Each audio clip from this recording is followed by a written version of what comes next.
بسم اللہ الرحمن الرحیم۔ محترم ناظرین، آج کی اس ویڈیو میں جنید بغدادی رحمۃ اللہ علیہ کے دور کا ایک بہت ہی سبق آموز قصہ ذکر کرنا مقصود ہے۔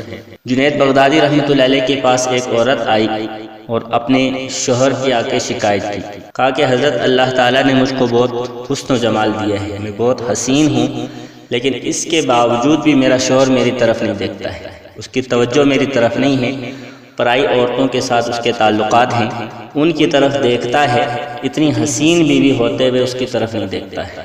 اگر شریعت کے پردے کے احکام کی پابندی کا خیال نہ ہوتا تو میں آپ کو اپنا حسن و جمال دکھا دیتی۔ یہ بات کہی اور اس کے بعد جنید بغدادی پر اس کا ایسا اثر ہوا کہ حضرت بے ہوش ہو گئے۔ تو اس کے بعد کافی دیر کے بعد حضرت کو ہوش آیا تو مریدین نے پوچھا کہ ایسی کیا بات ہوئی کہ آپ بے ہوش ہو گئے؟ حضرت نے فرمایا کہ کیا تم نے اس عورت کی بات نہیں سنی کہ میں اتنی حسین جمیل ہوں، میرے ہوتے بھی میرا شوہر دوسری طرف دیکھ رہا ہے۔ ہمارا رب کتنا حسین ہے اور ہم اپنے رب کو چھوڑ کر ہم دوسرے حسینوں کی طرف آج توجہ کیے ہوئے۔ قرآن پاک میں اسی بات کو اللہ تبارک و تعالیٰ نے یوں بیان کیا، فَأَيْنَ تَذْهَبُونَ، کہاں بھاگے جا رہے ہیں؟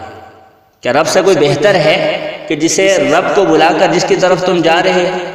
کیا اس رب کا کوئی نعم البدل ہو سکتا ہے کہ جس کے پیچھے لگ کر تم اپنے رب کو بلا رہے ہو؟ دوسرے مقام پر فرمایا کہ فَأَنَّ تُؤْفَكُونَ، کہاں پھرے جا رہے ہیں؟ تو یہ واقعہ ہمیں یہ درس دیتا ہے کہ آج ہم دنیا اور دنیا کے لوگوں اور دنیا کے چکر میں لگ کر اپنے رب کو نہ بھولیں۔ اس رب کا حسن و جمال ایسا ہے کہ جب جنتی جنت میں جائیں گے اور رب تعالیٰ کا دیدار کریں گے تو وہ جنت کی نعمتوں کو بھول جائیں گے۔ تو ایسے عظیم رب کو، ایسے عظیم رب کے احسانات کو بلا کر انسان اس کی غفلت کی اور اس کی نافرمانی والی زندگی جیے تو یہ یقیناً اپنی تباہی کا اور اپنی بربادی کا انتظام کر رہا ہے۔ دعا ہے کہ اللہ تبارک و تعالی ہمیں صحیح معنی میں اپنی طرف توجہ کرنے کی توفیق عطا فرمائے۔ ہر غیر کی محبت اللہ ہمارے دلوں سے نکال کر اپنی سچی محبت نصیب فرمائے، اپنے رسول کی سچی محبت نصیب فرمائے، تب جا کے مسئلہ حل ہوگا۔ آج کوئی غیر اللہ کے نام پر جا کے غیروں کو سجدے کر رہا ہے، کوئی غیر اللہ کی نظر و نیاز کر رہا ہے، تو یہ اللہ کو چھوڑ کر اللہ کے غیر کی طرف بھاگ رہے ہیں۔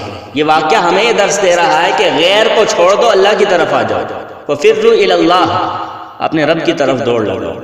دعا ہے جو کچھ کہا سنا کہ اللہ تبارک و تعالی اس پر عمل کرنے کی توفیق عطا فرمائے۔ گزارش ہے کہ مزید اس طرح کی ویڈیوز کے لیے ہمارے اس چینل تعلیم اسلام میڈیا کو سبسکرائب کر لیں اور اس ویڈیو کو اپنے دوستوں کے ساتھ شیئر کریں۔ شکریہ۔